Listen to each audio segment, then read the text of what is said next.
All right, I have debated not even posting this. I've debated not doing a video this week or anything. So I just want a couple of minutes. This last week, for obvious reasons, has been trying. And we've seen a lot of evil do a lot of work. I've had a lot of conversations with people looking around at the world with horror, with disgust, with a level of destitution. I don't have anything creative to say. I don't have anything earth-shattering to say. But I just wanted to take a couple of minutes and fulfill an obligation that I feel like, because I wasn't even going to post a video this week. After everything going on, I didn't feel like sitting here mouthing off about games and stuff. I didn't think it was appropriate or correct. But Matthew 28 says one thing that has been very accurate to the times. And then Matthew 10 tells us the other side of that. Listen, Matthew 28 is the Great Commission.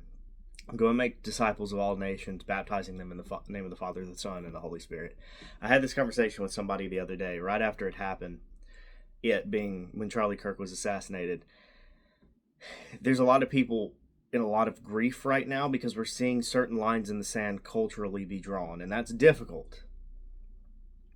I don't have an answer for that other than turn to Jesus. There's nothing else. Because here's the thing. When you look around and you see all of this bad, the one thing that you can guarantee on is that in the end, we win. That's it. Because the Bible tells us that in these times, in the end times, there horrors beyond our comprehension, right? And we see this as a joke constantly, or at least I do in my circle. The Family Guy meme of, oh great, man-made horrors beyond my comprehension. It's like, it's funny, but it's also true. And the Bible warns us of a lot of this. And you know, in Matthew 10 it says brother will rise up against brother, father against son. And you read that entire verse and you understand, okay, this is where we're at. And yes, your views will get you persecuted.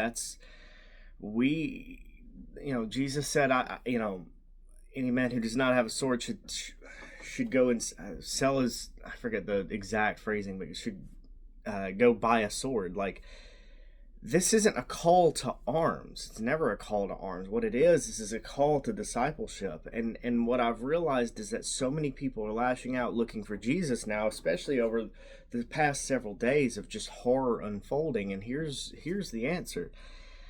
You go make disciples. It's the Great Commission, because we are more than just sitting here passively.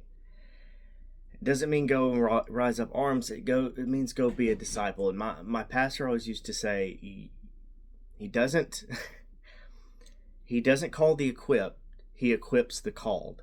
And that's the view that we need to take this, because there's a lot of bad going on, absolutely. But there's more to this life than just this life, because what we all have to remember, and what in the worst of times have to come to grips with, is that truly, in the end, we win.